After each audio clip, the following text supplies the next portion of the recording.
Hello and welcome in. Please do not leave your luggage unattended on the station.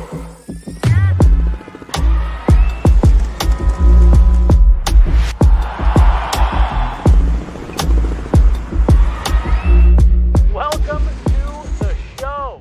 Welcome in, second intermission. Avs Wild in Minnesota. She's Meghan Angley. I'm Jesse Montano.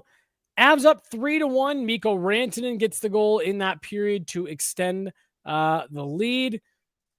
Avs don't give anything back. Your top players have to be your best players on a lot of nights, especially on the second night of a back-to-back in a game that you really do need the 2 points. Not only are you playing a team that you're chasing, but it feels like he maybe gave some away last night if you are the Colorado Avalanche.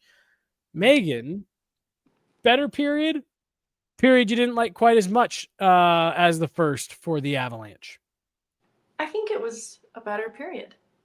There's a lot of things that I think they continue to do well, and that rewards them with a goal. They get some big saves from Mackenzie Blackwood, and yeah, there's not a lot to dislike. They're not able to convert on the power play opportunity. They have to go on the kill.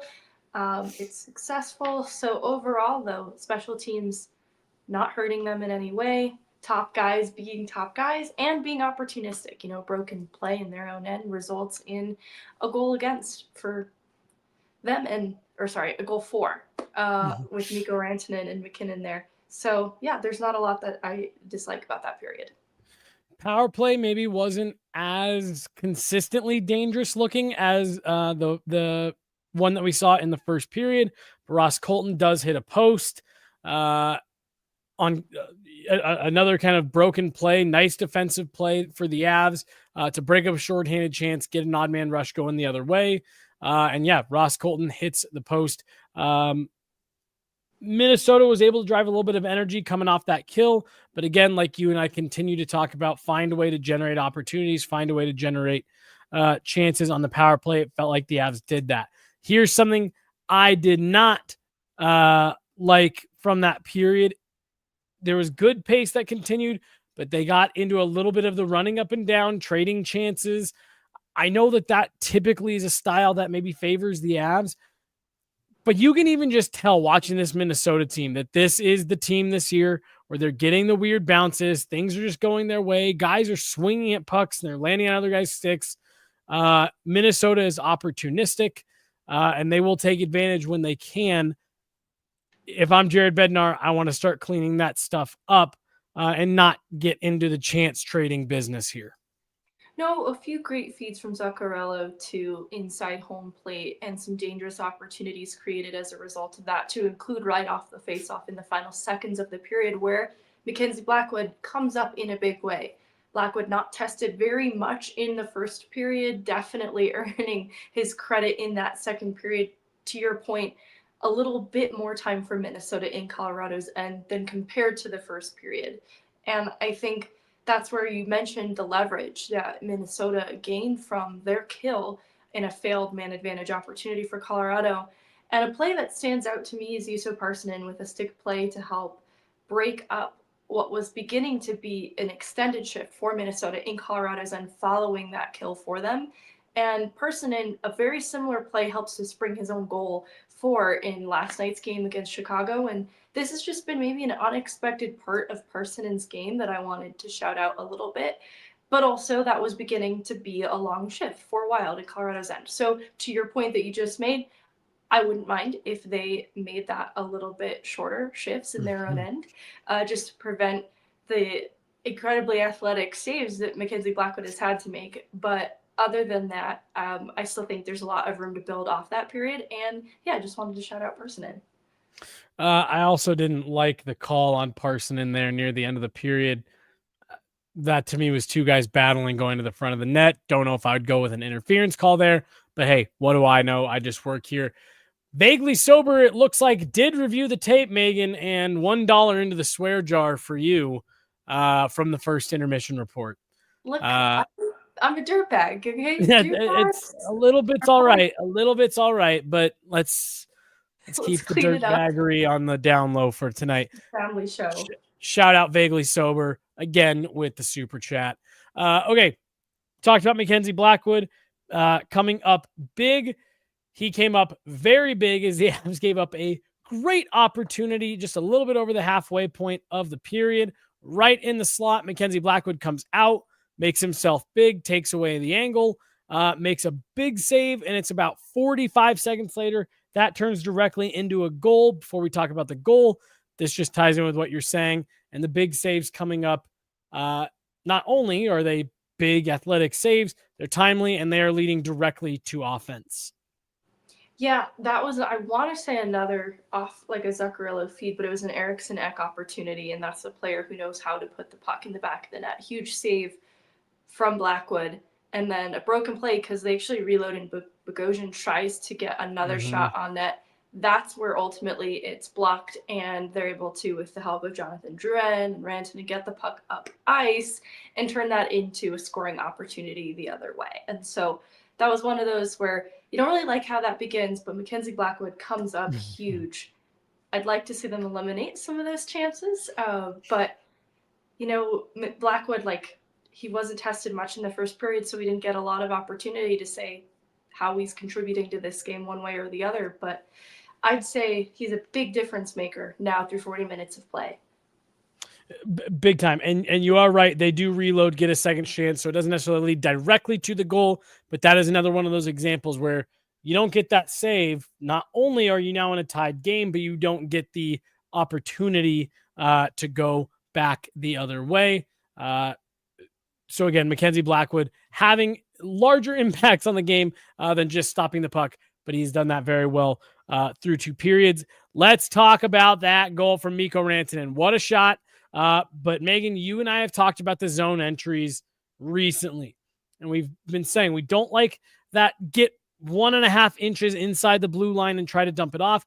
Use that speed, back the defenders up. That is what has led to so much success for that slingshot play on the power play, but just in general, the Avs being able to push the pace, use their speed to back off the defenders and create some room for themselves. It's exactly what Nathan MacKinnon did there. Then let Mikko Rantanen kind of walk into that and do his thing. Yeah, it shows trust in his teammate, trust that definitely should be there in what they've accomplished together now, playing over several seasons. And it was the smart play to make. You know, the two defenders are in front of MacKinnon, and Rantanen as his trailer makes the most sense there. And I'm glad to see Rantanen get rewarded too with picking the right spot, top corner. It was pretty hard for Minnesota to do very much to defend against that. You've got a Rantanen and a MacKinnon coming up ice. It's got to be a pretty uncomfortable position for any defender getting back. Well, and not only a defender, but there was a forward back for the Wild, and the Avs kind of exposed that a little bit. So they actually didn't even have two defensemen back. You had a defenseman and a forward trying to play defense. And it's not that forwards can't be defensively responsible, but that's just knowing how to gap up and use your stick to take away the lane, step up into a shot. Yeah. Imagine that being an NHL defenseman is hard to do. I really liked that play. And again, I just, to me, and I know it's a 2-on-2, and that's a little bit different than trying to get the zone, or especially trying to attack the line with, 4 penalty killers trying to stand up on the blue line. But I do just like the fact that Nathan MacKinnon hit that line with enough speed that presented to Bogosian, who was the defenseman that was back, that, hey, you've got to respect the speed. You've got to respect the fact that he might try to burn you wide and go outside. I like the attack mentality there. Then not only does he drop that puck at the right moment, but he continues to skate through his man and kind of, again, just create that space, create that pocket for Mikko Rantanen. There was something I saw in the chat here. I thought, all right, yeah, I want your thoughts on Keaton Middleton in this game. Before I say anything, I want your thoughts on Keaton Middleton, because I saw a couple chats coming through saying that he was looking really great defensively. Someone must have gotten on him. What have you thought of Keaton Middleton here tonight? I'm going to use this as a way to also talk about the Blendnar for a second, because Malinsky, who we wanted to see get elevated opportunity in the Blendnar, has played more than DeHaan. And I've seen him take a couple of these blended shifts with Taves, who Bednar has liked to play with before. And so I think Malinsky is being rewarded with opportunity. So our wish is being granted, even though we're still seeing DeHaan and Manson out there as a pair. I think that he's trying to find reasons to put Malinsky out there with a player like Taves where he can against some of these tougher matchups in Minnesota. So Malinsky getting the puck on it. Love to see it. Still taking some shifts with Middleton. I don't I've seen some big hits from Keaton Middleton in this game, and in contrast to his brother on the opposite side, I think it's been a better night for Keaton Middleton than it has for Jake, and I don't think I would normally say that. One has significantly more NHL experience than the other. He's put the puck on net, he's conducted a few big hits, so I just don't have a lot to say about Keaton Middleton. I think he's doing exactly what's expected of him. I'll say I asked you about a third pairing defense. He is just such an adventure to me. Yeah. He's just a little bit all over the ice all of the time. And I'm just constantly watching him like, oh man, what is this guy going to do next? Where is he going to go next? And I'm with you. I think he's been physical. I've noticed him at several points throughout this game, but my goodness, is this guy just all over the place at times. And I'd just like to rein it in a little bit, take a deep breath, be where you need to be. And I just feel like there's times where he looks like he's arriving late all over the ice because he's somewhere else all the time. We don't need to spend any more time talking about Keaton Middleton, but I noticed a lot of conversation about him in the chat, and he stood out to me in just an interesting way in the second period. Yeah, I'll keep a closer eye on him because I've keyed in on mistakes he's made in other games, and I haven't really noticed any glaring mistakes from Middleton. That sounds mean tonight, and so that's why I almost want to give him some credit. Maybe he is a little bit scrambly, but he has not been the reason a mistake has been made either, and that is really good for a third-pair defenseman. And then, of course, the grit that he brings in that both of us are able to say we've seen him laying some pretty big hits. So. For sure. That definitely is a difference maker.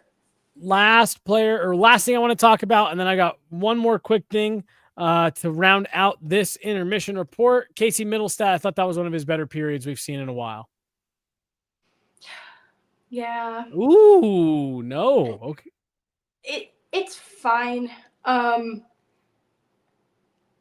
think I need to see more analytically. For sure. It's still a line because it's a newly formed line, so I'm giving the whole of that line some credit. I think that he's protecting the puck better, and as a result, though, of the line change too, maybe some limitations in playmaking ability, just trying to find a little bit of rhythm now with OC and Kiviranta with Kelly on that fourth line now. This is a line that I've wanted to see come together, though, but it's only happened just tonight. That's why I don't have a lot to say about it.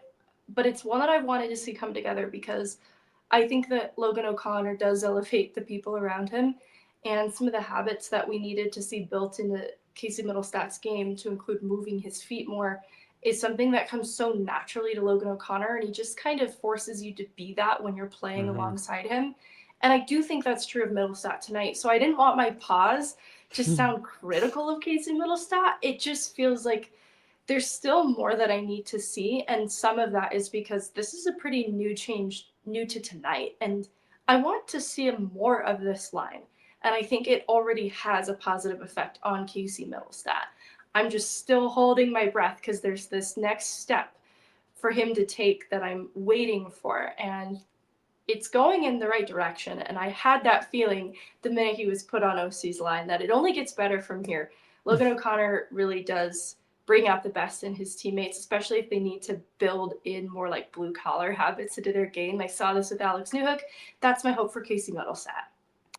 You can be critical of Casey Middlestat, Megan. It's all right. It's all right to say not good enough. Oh my God, not in front of his family.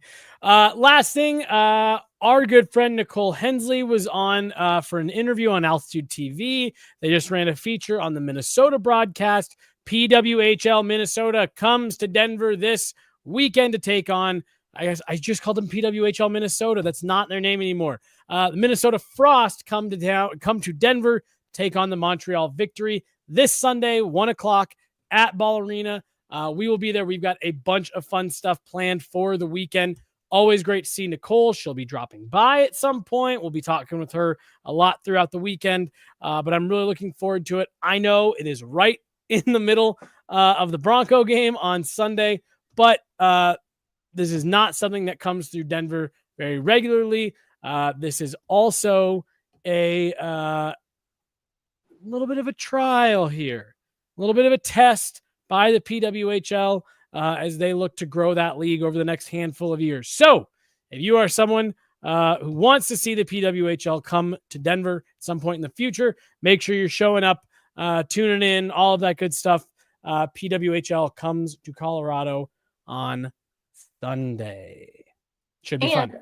I just learned today there's a meet and greet opportunity open to the public on Saturday at Family Sports. Victoire will skate in the morning/afternoon time. The Frost will be more in the evening time, but there is a chance to get autographs, pictures with players, and watch the practice on Saturday. So if for some reason you can't make it Sunday, that still sounds like a really cool opportunity to go check out and meet some of these young, talented women.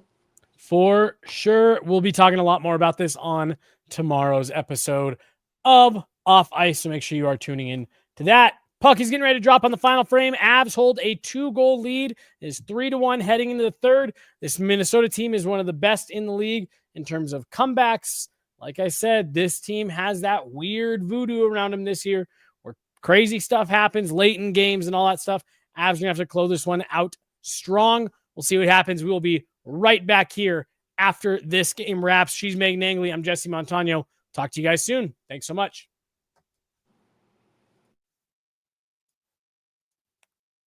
Ow.